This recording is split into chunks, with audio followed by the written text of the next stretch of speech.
Have you ever wondered what it would be like to spend an entire night alone in your house, surrounded by darkness, with no one to call for help? Every sound, every shadow, every eerie feeling pushing your heartbeat faster and faster. In today's video, I am putting myself to the ultimate test, a horror filled night, alone, in the dark, where anything and everything feels like a threat. Will I be able to face my fears, or will this night break me? This is a story that can only be told if I make it through alive. So let's begin and see if I can survive the night. There's a distinct chill that settles in when the sun dips below the horizon, casting long shadows across every corner of the house. Tonight, I decided to confront one of the most primal fears, the terror of being home alone at night, completely in the dark, with no company but my own imagination. This wasn't a casual game or a fleeting challenge. It was a deep dive into fear itself, a test of my resilience and my ability to survive the unknown. It started as an idea shared with friends during a late night conversation. We debated who could survive a horror movie scenario in real life. While some boasted bravado, others laughed nervously, admitting they'd lose their nerve the moment something went bump in the night. Inspired, I decided to stage my own personal horror movie experience. No script, no safety net, just me, the dark, and whatever might emerge. The setup was simple yet deliberately unsettling. Every light in the house was turned off. Curtains were drawn tightly, shutting out even the faintest glow of streetlights. Doors were locked, windows secured, and I made a point of turning off my phone's data to resist the temptation to reach out for help. On the coffee table sat a single flashlight, its batteries fresh and bright. Next to it lay a sturdy baseball bat, my makeshift weapon of choice. In my mind, I rationalized the bat's presence. It was purely precautionary, nothing was going to happen, right? Yet, holding it felt strangely comforting, as if I were arming myself against an enemy I couldn't quite define. The house, usually a cozy sanctuary, transformed into an ominous labyrinth. Every creak of the floorboards, every faint hum of the refrigerator felt amplified in the oppressive silence. As I sat on the couch, listening to the stillness, I could feel my heart beginning to race. This was no longer a familiar space. It was a stage, and I was the sole performer in a play of my own making. It didn't take long for the first odd sound to reach my ears, a faint creak from upstairs, as though someone had shifted their weight on the floorboards. My logical mind told me it was the house settling, but my instincts whispered otherwise. I grabbed the flashlight and bat, my grip tightening with every step I took toward the staircase. The beam of light danced across the walls as I ascended, the wooden steps groaning under my weight. At the top, I paused, listening intently. The hallway stretched out before me, each doorway leading into an abyss of darkness. Room by room, I searched. The guest room was untouched, its bed neatly made.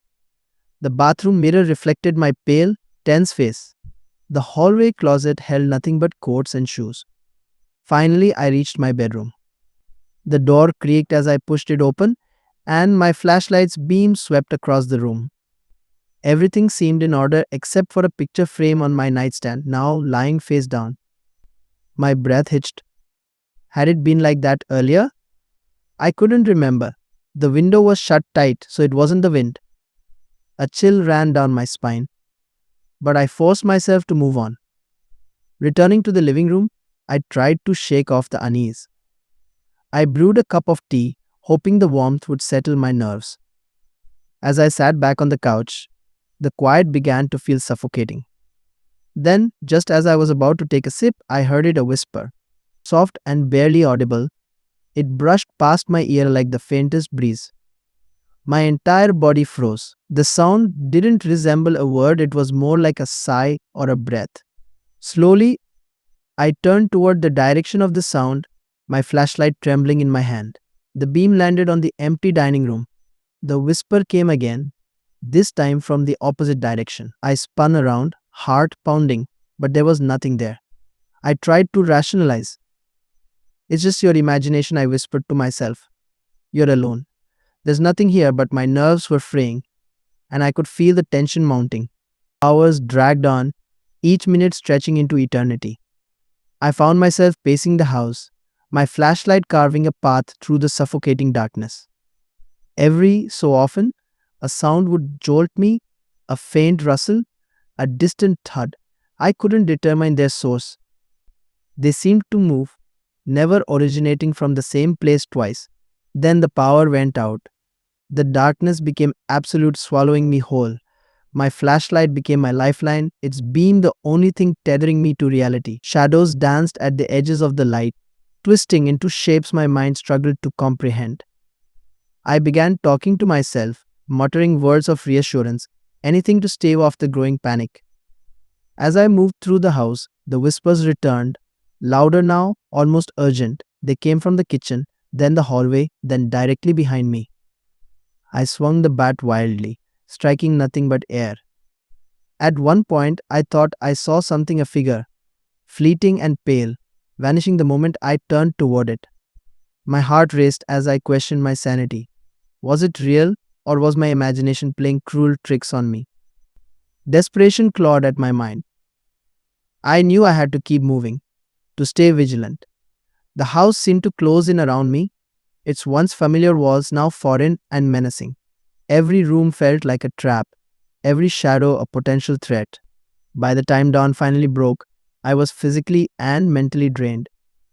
The first rays of sunlight pierced through the curtains, illuminating the space that had felt so hostile mere hours before.